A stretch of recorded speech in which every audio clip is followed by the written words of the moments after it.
우리에게 주시는 하나님의 말씀은 마태복음 10장 말씀입니다. 마태복음 10장 16절 말씀입니다. 마태복음 10장 16절 말씀입니다. 마태복음 10장 16절, 우리 한 절 말씀을 같이 함께 봉독하겠습니다. 보라, 내가 너희를 보냄이 양을 이리 가운데로 보냄과 같도다. 그러므로 너희는 뱀같이 지혜롭고 비둘기같이 순결하라. 아멘. 오늘 우리에게 귀한 말씀 전해주시는 강학종 목사님은 중앙대학교와 장신대에서 공부를 하셨습니다. 신학서적을 다수 저술을 하셨는데요, 특별히 신구약 성경에 관련해서 많은 책을 저술을 하셨습니다.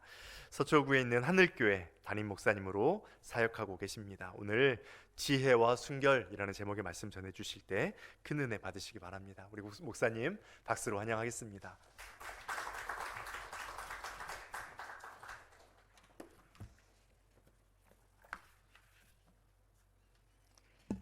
자, 오늘 본문은 예수님이 제자들을 파송하시면서 하신 말씀이죠. 그러니까 예수님이 제자들한테 하신 말씀이다. 그럼 예수님이 우리한테 주신 말씀이겠죠. 우리가 세상을 어떻게 살아야 되느냐 하면 뱀같이 지혜롭고 비둘기같이 순결하게 살라는 거죠. 개인한테 적용하면요, 목회를 어떻게 해야 되느냐, 뱀같이 지혜롭고 비둘기같이 순결하게 하면 되겠죠. 시장에서 물건 파는 상인은 뱀같이 지혜롭고 비둘기같이 순결하게 팔면 되겠죠. 여러분은 CTS 금을 어떻게 해야 되느냐, 뱀같이 지혜롭고 비둘기같이 순결하게 하면 됩니다. 여기서 비둘기같이 순결하라, 이 말씀은 다 고개를 끄덕일 수 있습니다. 뱀같이 지혜로우라, 납득이 되세요? 뱀이 지혜롭습니까?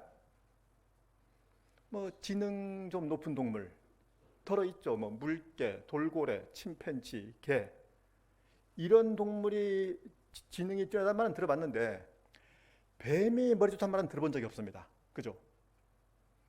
게다가 성경에서 뱀이 좋은 쪽으로 나온 적이 없잖아요. 에덴 동산에서 아담 하와를 미혹했던 게 뱀입니다. 계시록에서 뱀은 사단의 상징이에요. 예수님이 진노하셨을 적에 뱀들아, 독사의 자식들아 그랬잖아요. 그런데 뱀같이 지혜로우래요. 이게 무슨 말인가 하니, 사람이 본래 죄인이잖아요. 사람은요, 좋은 쪽보다 나쁜 쪽으로 훨씬 더 머리가 잘 돌아갑니다. 이집트에서 지금까지 발견된 피라미드가 95개입니다. 95개예요. 3년 전이가 94개였는데 3년 전에 또 하나 발견되었죠. 그래서 지금 95개예요. 피라미드가 발견되면은 발굴 작업해야 될 거 아닙니까? 근데 세계적인 석학들이요, 고고학자들이 입구를 못 찾는데요. 그럼 어떻게 하느냐? 그 지역 도굴꾼한테 도움을 구한답니다. 좀 황당하지 않으세요? 박사학위 몇 개 있는 사람들이 못 푸는 문제를 어두운 곳에 숨어서 산 도굴꾼들은 그걸 해결한단 말이에요. 이게 사람이에요. 사람은요, 좋은 쪽보다 나쁜 쪽으로 훨씬 민감합니다. 여러분, 학생 때 한번 생각해 보세요. 친구 중에 공부는 참 못합니다. 공부할 때 머리가 참 안 돌아가요. 그런데 어머니한테 거짓말해서 용돈 타다닐 때는 머리가 잘 돌아가는 친구 있었죠. 자, 공부 못합니다. 근데 거짓말해서 용돈 받아낸 재주는 비상해요. 그런데 한 6개월쯤 후에 어머니가 거짓말을 알게 됐습니다. 그럼 뭐라 그러겠어요? 그 잘 돌아가는 머리로 공부 좀 하지, 그럴 거 아닙니까? 뱀같이 지혜로라, 그런 말이에요. 세상 사람들이 세상을 어떻게 살아가는지 아느냐? 너희도 그처럼 주의 일에 열심히 내라. 그게 뱀같이 지혜로우라는 거죠. 다 해보셨을 겁니다. 학생 시절에 시험 전날 밤샘 공부하는 거 힘들잖아요. 졸음 쫓겨서 막 커피 마시고 해도 졸립잖아요. 밤새워서 고스톱 치는 건요. 안 졸립잖아요. 늘 눈이 또렷또렷하잖아요. 사람들이 항상 안 좋은 쪽만 열심을 내요. 강남 지역 개발된 얘기 할 때마다 늘 나오는 말이 있습니다. 야, 진작 그때 땅 좀 샀어야 되는데. 그죠? 그러니까 돈에 대한 목마름은 늘 있는 거죠. 제가 지금까지 야, 나도 진작 성경 좀 읽었어야 되는데, 진작 좀 봉사했어야 되는데, 이런 말은 들어본 적이 없어요. 그런데 진작 땅 좀 샀어야 되는데, 이 말은 숱하게 들었습니다. 아유, 우리 아버지는 그때 땅도 안 사고 뭐 했는지 몰라. 이런 말도 들어봤어요. 아유, 우리 아버지는 나 좀 신앙으로 좀 가르치지 뭐 했는지 몰라. 이 말은 들어본 적이 없습니다. 우리는요, 세속적인 것에 대한 목마름 늘 있어요. 그리고 그걸 정상인 줄 압니다. 세속적인 것에 대한 목마름은 늘 있으면서 그걸 정사로 아니까 어떻게 되는 거 아니요? 한 10년쯤 전에 영화 밀양이 있었죠. 아마 보신 분들 상당히 불쾌했을 겁니다. 영화에서 은근히 기독교를 조롱하거든요. 그럼 그런 영화가 왜 만들어질까요? 기독교를 욕보이려고요? 이창동 감독이 기독교에 뭐 억하신 적이 있습니까? 그 영화가 그 이청준 씨 벌레 이야기가 원작입니다. 그럼 이청준 씨가 기독교 연맥이라고 그런 소설 썼겠어요? 그분들은 정상적인 창작 활동이었죠. 정상적인 창작 활동인데 그게 기독교를 비꼬게 되는 겁니다. 무슨 말인가요? 세상 사람들이 특별히 악의를 가지고 기독교를 욕보이지 않습니다. 정상적으로 살아가는 그 모습을 통해서 기독교를 욕보여요. 우린요, 세상을 살아가는 정상적인 모습을 통해서 하나님을 드러낼 수 있어야 되겠죠. 이스라엘이 헬라의 지배를 받던 시절이 있었습니다. 안티오쿠스 사세라는 왕이 유대교 박멸 정책을 써요. 할례를 못 받게 하고 율법을 금지시킵니다. 예루살렘 성전에는 제우스 신상 세우고 돼지고기를 제물로 드려요. 왜 그랬게요? 유대교한테 악한 감정이 있어서? 아니요. 그때 헬라가 시리아입니다.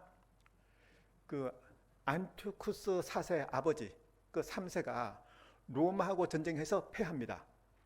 전쟁 배상금 때문에 쩔쩔매다가 죽었어요. 자, 그 다음에 안티오쿠스 4세는요. 왜 우리가 로마보다 약한지 당연히 고민했겠죠. 로마는 사상 통일이 되어 있습니다. 로마 문화 안에 다 녹아 있어요.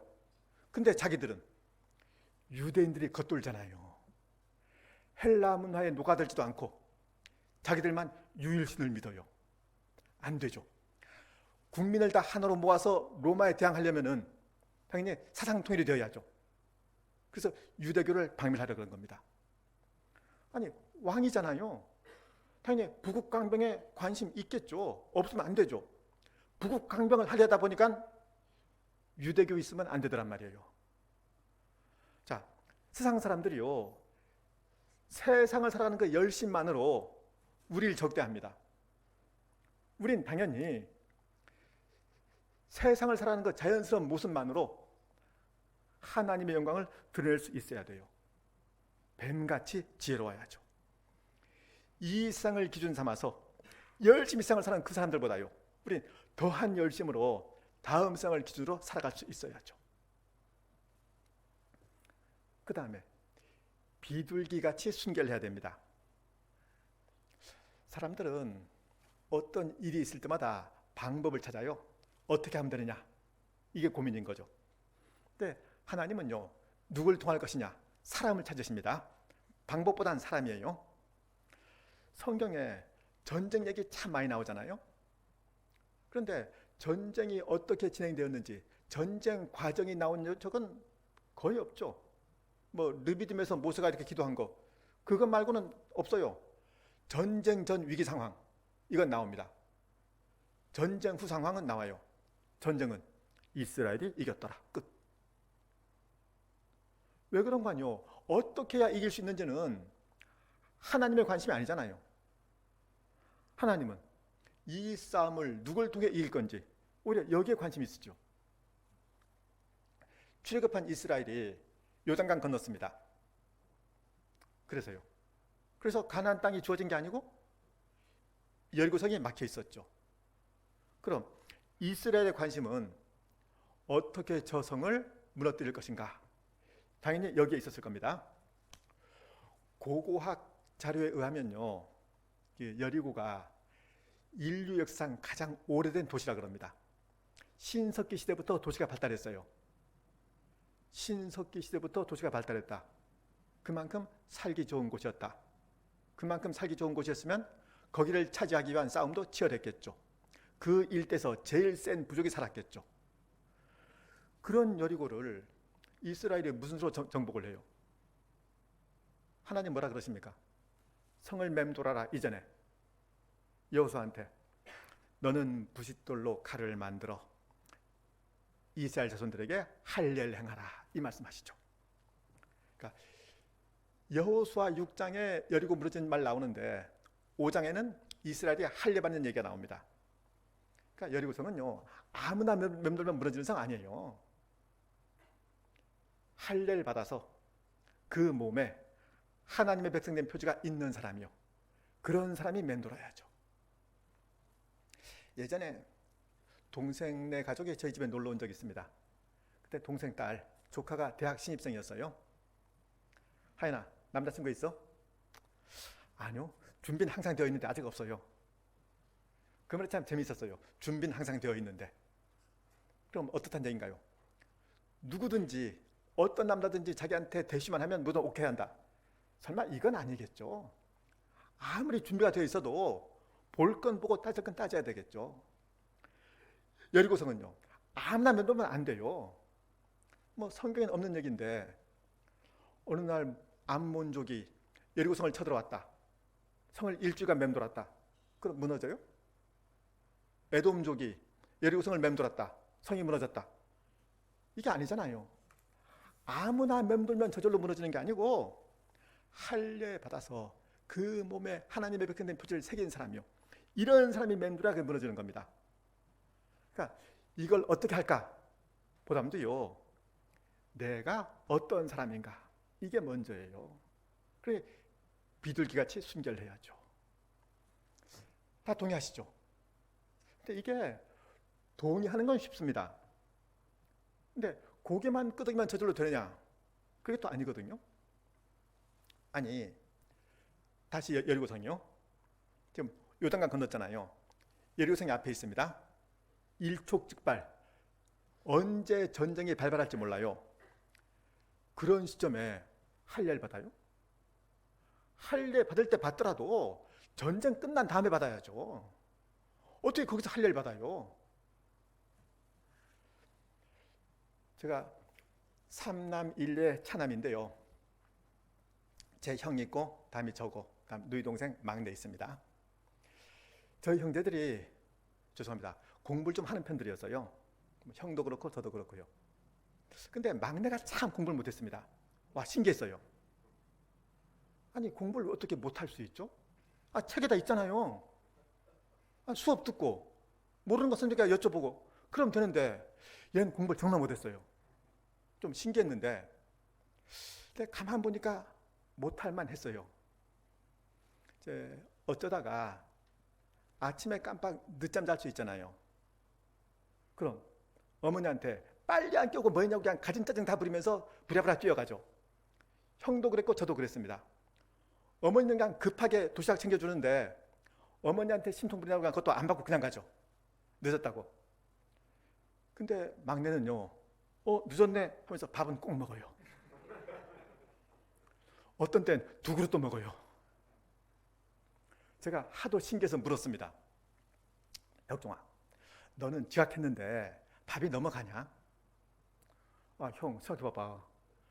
지각해서 공부 못하나, 배고파서 공부 못하나, 어차피 공부 못하는 건데 배는 불러야지. 제 동생이요, 일부러 지각 안 해요. 어지간하면 제 시간에 갈 마음이 있어요. 근데 밥까지 굶어가면서 제 시간에 갈 마음은 없죠. 아니 할례 받아야죠. 하나님의 백성인데. 근데 어지간하면 할례 받겠는데 지금 어지간하지가 않잖아요. 여리고성이 바로 앞에 있단 말이에요.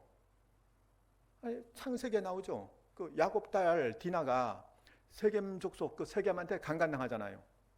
근데 세겜이 디나를 마음에 뒀습니다. 강간하고는 찾아왔어요. 우리 통혼합시다. 내가 이 여자와 결혼하고 싶습니다. 시몬하고 레위가 뭐라 그럽니까? 우린 할례 안 받은 사람들하고는 상관 안 한다. 전 그러면 먼저 너희 족속 전부가 다 할례를 받아라. 그럼 결혼하고 앞으로 교류하겠다. 그래서 세겜 쪽이 다 할례를 받습니다. 그래서요. 할례 받고 불편한 그 틈에 시몬 레위가 가서 그냥 싹 죽여버리잖아요. 아니 그랬던 기록이 창세기에 있는데 여리고성 바로 앞에 두고 할례를 받아요? 죽으려고요? 아니 어지간하면 할례 받겠는데 지금은 어지간하지 않단 말이에요. 그러니까 할례는 그러니까요 아무나 받는 거 아니에요. 최소한 목숨쯤은 접어줄 수 있는 사람이라야 할례를 받습니다. 이거 딱히 뭐 놀랄 거 없죠. 우리 세례 받을 때 다 서약 다 했잖아요. 세례 받을 때 우리 다 고백한 내용이에요. 예수는 아무나 믿지 않습니다. 최소한 목숨 정도는 걸 수 있어야 예수를 믿습니다. 세례 받을 때 다 그렇게 작정했고 그런 사람들이 할례 받는 거죠. 그런 사람들이 세례 받는 거고 그런 사람들이 예수를 믿습니다. 어떤 집 아이가 뭐 한 중2, 중3 학교 갔다 왔습니다. 문 열고 들어오자마자 신발도 안 벗고 엄마 밥! 네, 중요한 말에 밑줄 그으시오. 엄마 밥 어느 거예요? 근데 뭐 이 정도는 뭐 애교로 봐줄 수 있고요. 신자답게 살자 맞죠? 중요한 말에 밑줄 그으시오. 신자답게 살자 어느 쪽입니까? 살자가 중요하면 신자답든지 신자답지 않든지 혹 신자답지 않더라도 일단 살자가 되겠죠. 신자답게가 중요하면요 살든지 죽든지 일단 신앙은 지켜야지 이게 되겠죠. 어느 게 중요한가요? 이럴 땐 별 수 없지. 이때 잘 따져봐야 돼요. 별 수 없는 게 뭔지요. 별 수 없어서 포기되는 게 세속적인 욕심인지 신앙 원칙인지요. 별 수 없다는 말로 세속적인 욕심은 포기할 수 있습니다. 이럴 땐 그냥 별 수 없이 죽어야지. 순교자잖아요. 이럴 땐 별 수 없지 하고 신앙이 포기되는 건 이건 안 되는 거죠. 우리한테 포기되는 건요 항상 자기 이익이고 자기 자존심이고 자기 목숨이라 해야죠. 신앙은 이건 포기할 수 있는 게 아닙니다. 그래서 예수님이 우리한테 뱀같이 지혜롭고 비둘기같이 순결하라 그랬단 말이에요. 그럼 우린 알겠습니다. 그렇게 말씀하시니 제가 그렇게 해드리겠습니다. 이건 또 아니겠죠. 애들이 그러거든요. 집에서 그냥 공부하라 그러니까 엄마 위에서 공부를 해주잖아요. 그죠? 공부하면 뭐 줄 건데? 그러니까 공부 안 하고 놀 권리가 있는데 엄마가 하도 공부하라고 붙이니까 엄마 위에서 공부해준단 말이에요. 혹시 우리도 그런가요?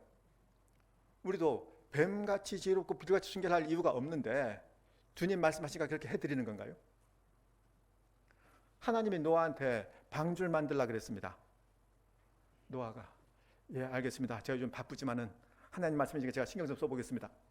이건 아니잖아요. 하나님 애초에 그랬어요. 너는 너를 위하여 방주를 짓되. 방주 만드는 게 노아를 위한 일이었죠. 한번 상상해 보십시다. 뭐 노아는 하나님께 직접 들은 말씀이 있으니까 뭐 그렇다 치고요. 뭐 노아 안에도 뭐 같이 묻어갑니다. 노아 세 아들 셈, 함, 야벳 또 뭐 그렇겠고요. 노아 며느리들이요. 그때 어떤 마음이었을까요? 방주 만들 적에. 아니 시집 잘못 와갖고 그 무슨 고생이에요? 막 자기들끼리 시아버지 흉기나 봤을걸요? 그리고 홍수 난 다음에 알았겠죠. 자기네가 뭘 했는지요. 그게 누굴 위한 일이었는지요. 제가 딸이 하나 있는데요. 원래 35인데 미혼입니다. 혹시 관심 있는 분 계신가요? 얘가 초등학교 2학년 때 운동회를 했는데 제가 릴레이 대표였어요. 아내가 그때 교사였는데 학교에 무슨 일이 있었는지 자기는 못 온대요. 그래서 제가 출근했다가 이제 학교로 갔습니다. 마침 릴레이 끝나고 바로 그 점심시간이었어요.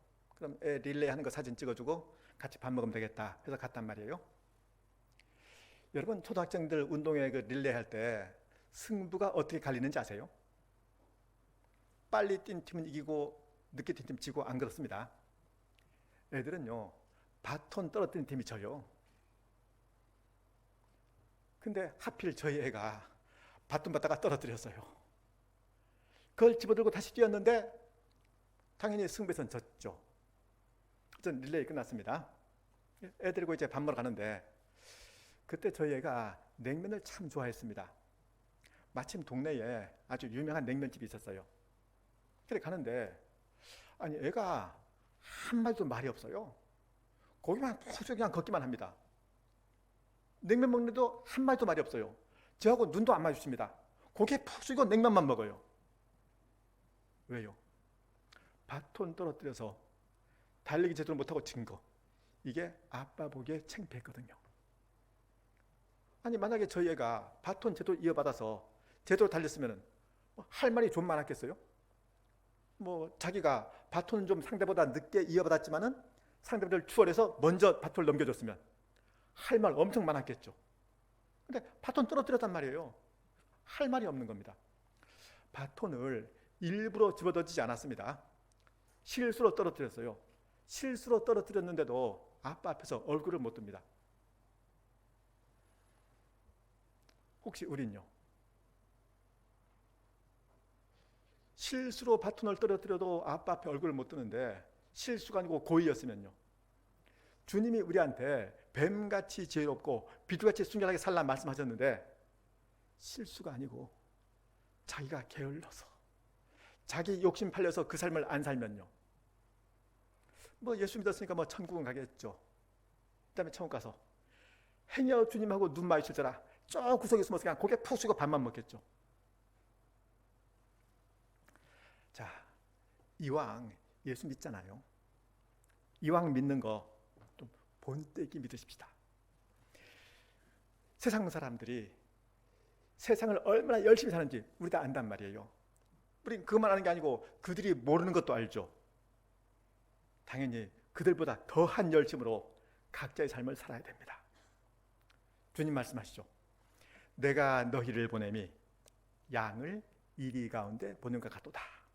그러므로 너희는 뱀같이 지혜롭고 비둘같이 순결하라. 우리 모두가 마땅히 아멘을 화답하고 그렇게 살아야 할 삶입니다. 기도하시겠습니다. 아버지 하나님 감사합니다. 귀한 시간, 귀한 처소 허락하셔서 같이 모여 하늘 아버지를 예배합니다. 바라옵기는 지금 머리 조아려 하나님을 예배하는 이 믿음의 고속들 한신령 한신령 친히 품에 안아 주옵소서. 이들의 삶 통하여 더욱 하늘 아버지의 나라가 선포되게 하옵시고 하나님의 의가 더욱더 나타날 수 있게 하여 주옵소서. 바라옵기는 마땅히 저희 모두로 뱀같이 지혜롭고 비둘기같이 순결하게 살게 하셔서 그 삶 통하여 더욱 하늘 아버지 영광이 드러나게 하옵시고 저희는 저희 삶 속에서 하나님 영광이 드러나는 것 그것 한 가지를 가장 큰 기쁨, 가장 큰 자랑, 가장 큰 보람으로 알게 하여 주옵소서. 지금은 우리 주 예수 그리스도의 은혜와 하늘 아버지의 무한하신 사랑하심과 보혜사 성령님의 감동교통 인도하시는 역사가 모인 중에 이제로부터 영원히 함께 하시옵기를 간절히 축원하옵나이다. 아멘.